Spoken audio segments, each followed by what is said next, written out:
Warning! This podcast contains Robbie K. Very, very, very slightly. We're coughing. What?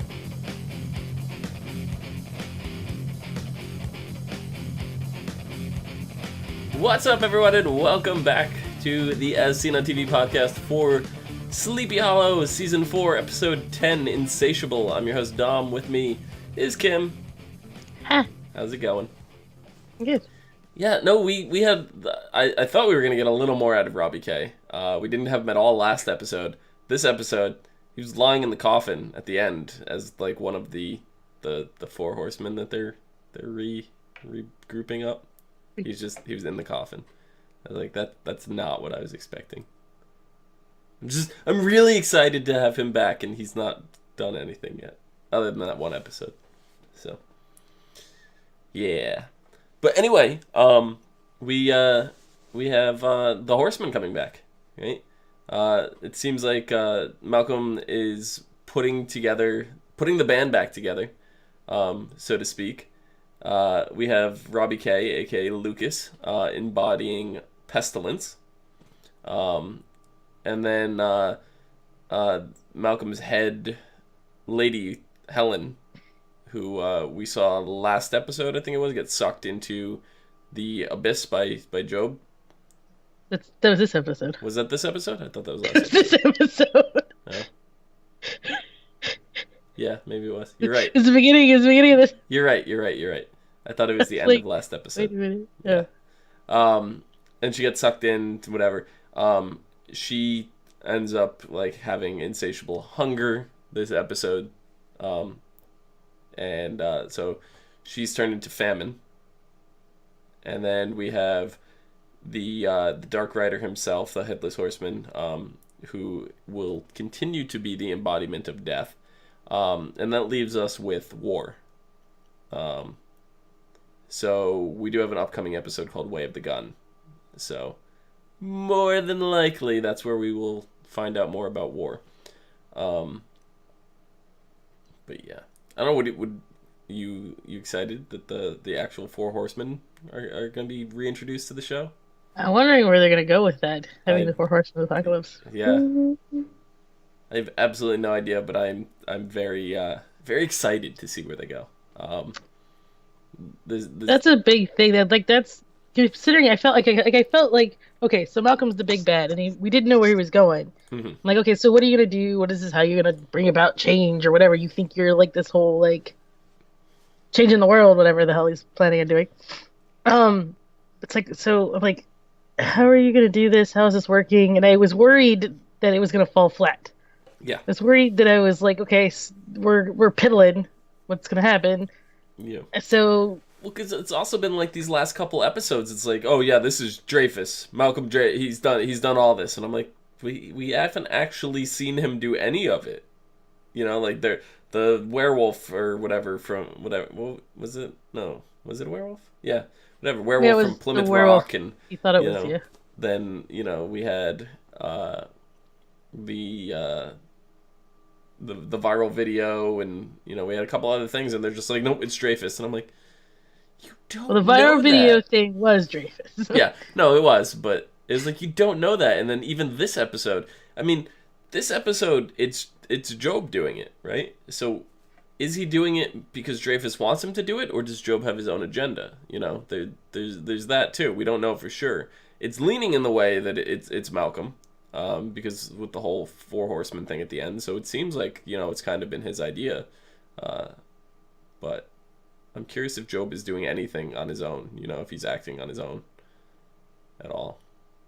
I'm just wondering, like, is he just trying to create a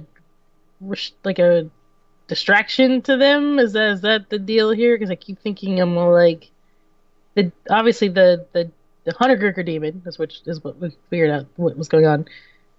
It had nothing to do with what he was doing. It was just here's a demon. Well, they went to the Eisenhower building in DC, and the whole point of it was, I think, to take the scale, right? So it was all distraction to take the scale.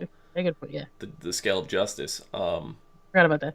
Yeah, so it seems like everything there is an agenda, to what's going on, and even if it's not directly tied to the creature, it is tied to the event. Like, because with Robbie K, we had the pestilence, and he's now the he agreed to do it. He's the one that actually put it out there. It wasn't Malcolm. Like, Malcolm told him to do it, but what was his name? Lucas? Yeah, Lucas. Robbie K. He put it out there. Like, he's the one that physically did it, so he became Pestilence in this example. So that's why they're using him for that. Then you had the lady, they were talking about. Well, she started eating people, and it was under the control of the creature. But she just, we see her in the Eisenhower building just feeding, until they kill her. So, yeah, I don't know. I went to see her. Well, I'm saying, all we saw was her being sucked down. If famine is the way she's going with it, I mean, obviously that's the way it seems that's where. I'd like to see her actually do something, because we got another demon that was portraying what would be considered famine. Well, but the demon was controlling her through the walls. She was actually doing it. Like, we saw her. She was the one that got shot in the courthouse.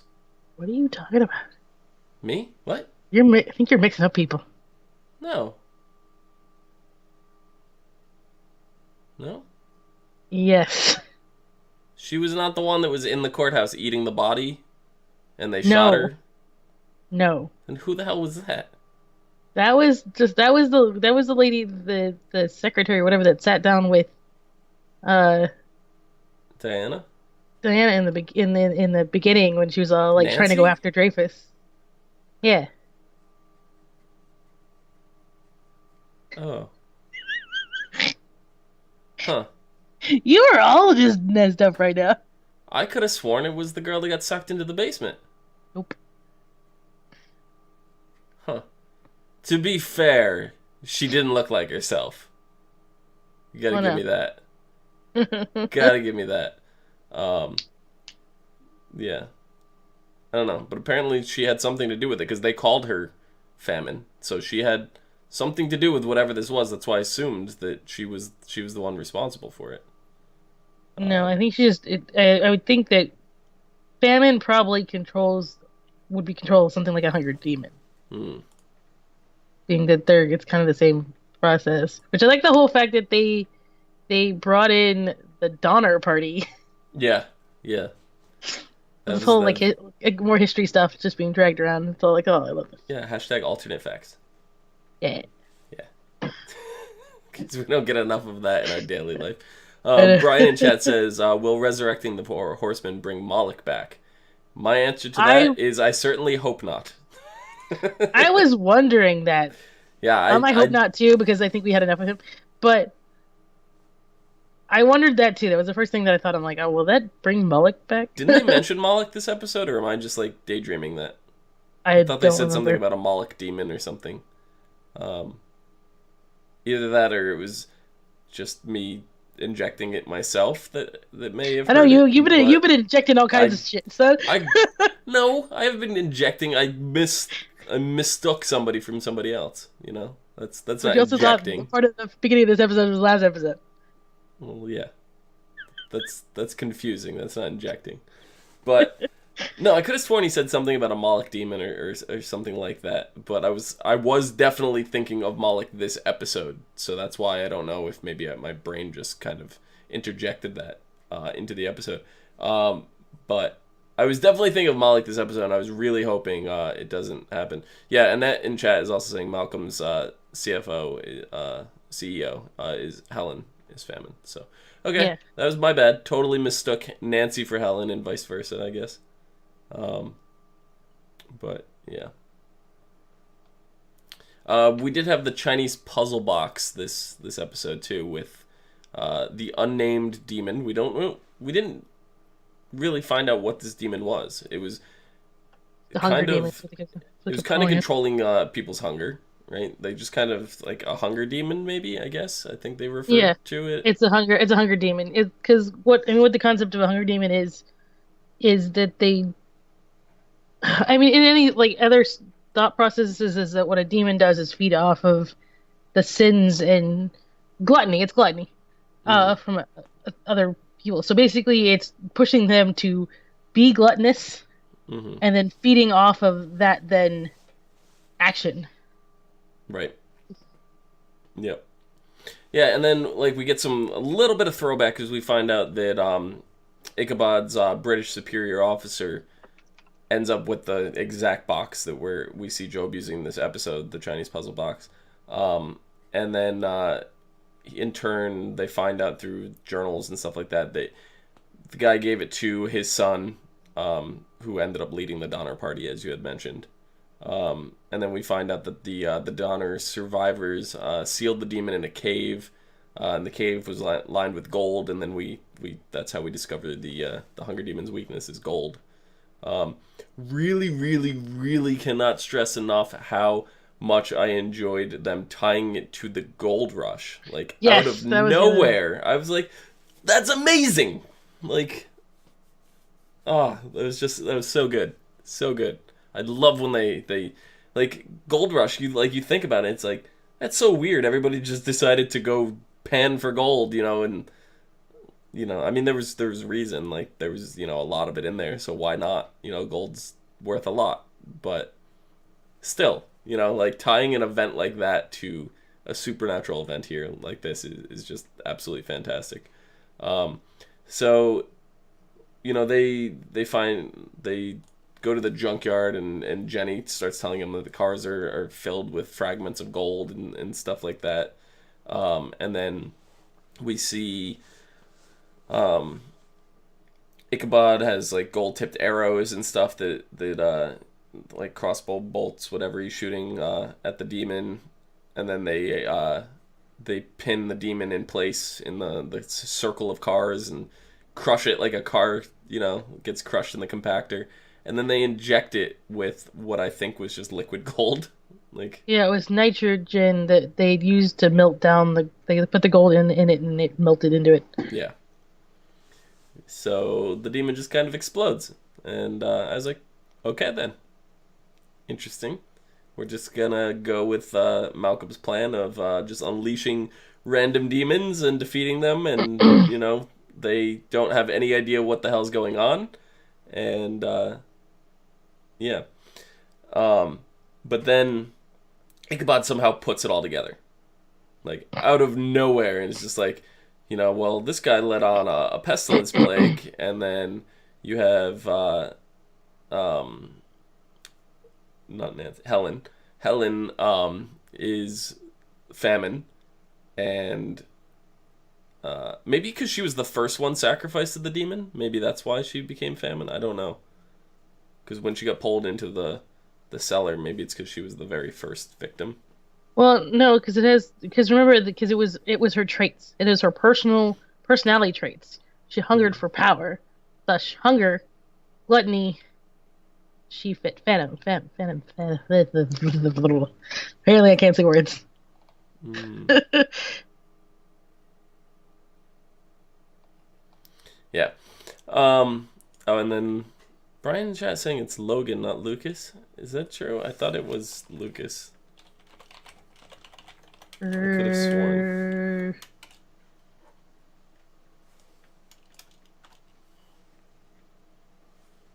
I have to. That one I was almost positive on. I gotta double check this.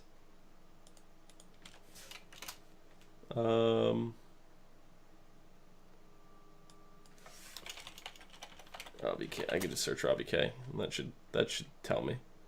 Just go on his thing. Robbie K. Sleepy Hollow. Logan McDonald. Okay, I was wrong. Yeah, Logan. Okay, sorry about that. Jeez, You're on a roll tonight. I am on a roll. I really am. Danish. I'm on a Danish. And so we find out that the scales of justice end up being Helen's totem, right? That's why they took the scales of justice. Did they ever say what Logan's totem was? I don't think they did. No. So, not sure. I'm not sure what his was. But the scales ended up being a totem for both. I think it represented hunger and power. So he performed a ceremony and gave her the scales. So we're assuming he did the exact same ceremony for Logan that we didn't get to see. But that's when Ichabod is just like, yeah, we know. And I was like, okay, just pull this out of your ass, Crane, why don't you? But it makes sense, when you start adding it up like that. So I'm just surprised that they came to that conclusion so quickly. I guess, they are technically three horsemen deep, so I was like, oh, they should do it at three horsemen, but I keep forgetting that they actually literally have death. Which, it was kind of cool to see, or the Headless Horseman, this episode, wounded. And you see he's locked himself in the basement. And he's sitting there, and he's wounded. He's holding the axe, and they get close, and he's like picking the axe up like he's gonna take him out. Barely. He's very weak. He was Yeah, very weak. he's very, very, very weak. It was very weird seeing him vulnerable, because this is the first time we've ever seen him that way. At all. I was really surprised though that the Chinese puzzle box worked off the 3D print. Yeah, that was interesting. So I guess it wasn't the wood, right? I guess they kind of implied that it was the symbols and the way the symbols worked and the configuration of the box itself, like the Rubik's Cube of sort. And it was hysterical to see Crane be like, I don't know what you just said, and have Jenny like take the reins and do the whole thing for him. Because Crane's usually the puzzle solver. He gets everything. He understands like all the puzzles. Remember the Indiana Jones and the Temple of Doom trap that they were in? Yeah. And like he figured that out, and it was just like, he can't figure out a rotating box. I know. I think for once I liked that Jenny stood up, and because this whole episode's kind of been pushing her towards like this whole stuff she used to like to do. She used to the whole treasure hunting and stuff, and which when they brought out that whole maybe you can do this thing and find this horn. Yeah. I don't remember what the horn was called. Yeah, but, I don't remember either. It kind of seems like she really wants to do it. She really wants to go back to being on the field and chasing things. And she wants something that's for her, and I totally get that. It's not something that she's doing as part of a group or whatever. Like, yeah, she's doing it for someone. It's kind of like whatever, but she's taking lead on it. It's her kind of deal where she's just part of a group, and she kind of feels left. I guess she feels left out, isolated, and like she spent this episode telling Crane, look, you have everything going for you here. You're in charge of a team. You have your own house. Look at this party you're throwing. And he threw a pretty damn good party, compared to what Crane had been doing earlier on in the show. This was a pretty good party for him. Got some weird neighbors. Yeah, definitely some weird neighbors, but DC's been really good to him. Way better than Sleepy Hollow has. Despite what's going on, mind you. Despite what's going on with Dreyfus. But taking him away from, the memories of Abby and, like... Because if we did get a lot of Abby, like, this season. The first, at least 5 or 6 episodes, you didn't go through it without an direct Abby mention, reference, saying her name, whatever. And now she's kind of fallen to the wayside. And she didn't get any mention of her at all this episode. Yeah, and I like that. We've kind of, we're about halfway. We're over the halfway point right now. We have 5 episodes left, 6 episodes left, and we're like halfway through this story, this journey, and the fact that he's moved on means we can move on too. So I like that progression of it. I do as well. And like, you see Jenny's kind of like torn. She hasn't accepted the offer yet, but she also didn't say no. So she really could swing either way on it. Personally, I would like personally and selfishly, I would like Jenny to stick around because I think she's awesome and I want to see her more in the show. But I don't know if this is the writers writing her out of the show as well. Like that could totally be what this is if she doesn't want to stay on. Well, we haven't heard anything. I'm wondering if Right. it's just she's not going to be in as many episodes. Like she's just walking, like giving a certain time to do other things. Hmm. What I'm probably what I guess from a story point of view that I'm expecting this to go is There's Jenny only three decides to episodes left. leave. Hmm. 3 episodes left. Oh yeah, you're right. 3 episodes left. Oh, we This is forgot it. This is a 13. short season. Yeah, we dropped this from 16 to 13. You are correct. Wow. 3 episodes left. Yeah. Oh my So god. what I'm expecting, I guess, in these final three episodes is Jenny's gonna decide to leave. As much as Crane says she has a home here, Jenny's gonna decide to leave, and then the last minute she's gonna show up out of nowhere, and she's gonna save the day, and she's gonna be like, "Oh, I realized I had a home here all along, and this is where I belong," and we're gonna get like a touching teardrop moment, like that's how these things go. Jenny saved the day in the first episode. At the last second, out of nowhere, came from nowhere. She was That's off true. doing whatever. She's gonna do it again. So that's Yeah, how I see her Logan story is going. pestilence. Yep. Yeah. Logan's Pestilence and Helen. Ellen is famine. Yeah. Then Headless Horseman is death. And Death. right now we have no idea who War is. Right. And War wasn't War originally Ichabod's Ichabod's son. son. Yeah. Yes. And we saw John Noble back for the Dream episode, the The actor dream John episode. Noble. So And the weird face goo thing. yeah, that thing too. So it's completely possible that we may get him back. I think it would be fantastic. Dig up his bones, something, resurrect him. We don't know what kind of powers Malcolm has anymore. So, but, yeah.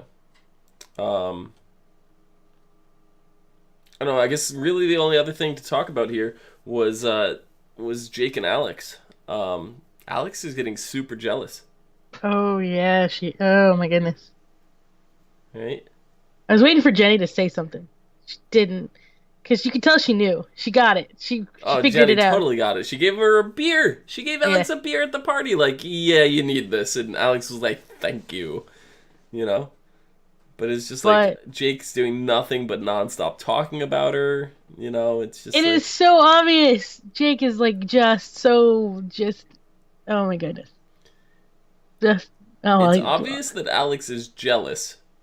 But I'm not gonna call it a is guy thing. I'm not gonna call it a is guy thing. Jake But doing it specifically to make Alex jealous, or I don't think so. I think he's just oblivious. yeah, And I was about to say that's a guy thing because it does have happen a lot, but I can be pretty oblivious too. So I can't give it a yeah, yeah. And then she's like putting Jake down this whole episode, and she's sitting there like, why does he got to flirt with? Was that Helen? uh No, Nancy. no. It was just so it was Malcolm's secretary. Oh, okay. And she was over there just and I guess she isn't like I don't know. It seemed like it was obvious, but maybe it's just obvious to us. Maybe I'll give Jake a little bit of the benefit of the doubt. I mean, we are the But outsiders looking in, so yeah, it's gonna be yeah. a little more obvious to us. They give us visual cues and things on purpose, things that because like when Jake was off with her with the cell phone, he wasn't seeing Alex's reaction. He wasn't hearing what she said. So yeah, it's Oh definitely more yeah. obvious In to that us, case, yeah. you know. But But